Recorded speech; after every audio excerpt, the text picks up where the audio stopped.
Voter তালিকা হালনাগাদ কর্মসূচিতে নতুন ৪৯,৭০,৩৮৮ জন নিবন্ধিত হয়েছেন। বৃদ্ধির হার শতকরা ৩.৯ ভাগ। তালিকা থেকে মৃত ১৫,২৩,০০০ ভোটারকে বাদ দেওয়া হয়েছে। নির্বাচন কমিশন সচিব আখতার আহমেদ মঙ্গলবার এইসব তথ্য জানান।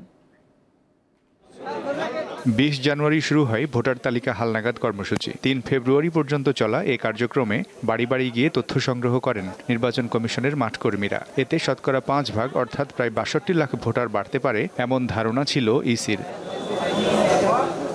ত্রয়োদশ জাতীয় সংসদ নির্বাচন সামনে রেখে মঙ্গলবার রাজধানীর আগারগাঁওয়ে ভোটার তালিকা হালনাগাদ কর্মসূচির অগ্রগতি নিয়ে কথা বলেন নির্বাচন কমিশন সচিব। জানান, ভোটার বৃদ্ধির মোট শতকরা হার ৩.৯ ভাগ, নতুন ভোটার ১.৪৬ ভাগ। সর্বমোট ভোটার হচ্ছে ৪৯,৭০,৩৮৮ জন। মৃত ভোটার কর্তনের পরিমাণ হচ্ছে আমাদের এখন পর্যন্ত ১৫,২৩,০০০।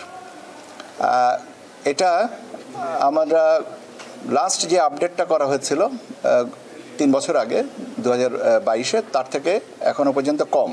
অভিযোগ উঠেছে, তালিকা হালনাগাদের জন্য সবার বাড়িতে যাননি কমিশনের তথ্য সংগ্রহকারীরা। এমনটি হয়ে থাকলে করণীয় কি, তাও জানান নির্বাচন কমিশন সচিব। তথ্য সংগ্রহকারীরা যাবেন, আর তথ্য যিনি দিবেন তার উপস্থিতি, এ দুটো যদি তাৎক্ষণিকভাবে না হয় তাহলে এটা একটা গ্যাপ থেকে যায়। বাদ পড়ার অর্থই না যে একদম শেষ হয়ে যাওয়া, চলে যাওয়া। বাদ পড়ার অর্থ হচ্ছে এই কর্মসূচিতে আপনি হয়তো অন্তর্ভুক্ত হন নাই, কিন্তু এর অর্থই না যে আপনি এই পদ্ধতিতে আসতে পারবেন না।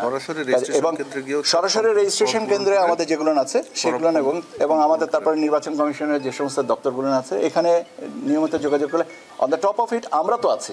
এক প্রশ্নের জবাবে তিনি জানান, ১৮ বছরের কম বয়সী কারো নাম ভোটার তালিকায় থাকার সুযোগ নেই। এটা আমি এ ধরনের কোনো অভিজ্ঞতা আমার এই মুহূর্তে নাই। মিজানুর রহমান, দীপ্ত সংবাদ, ঢাকা।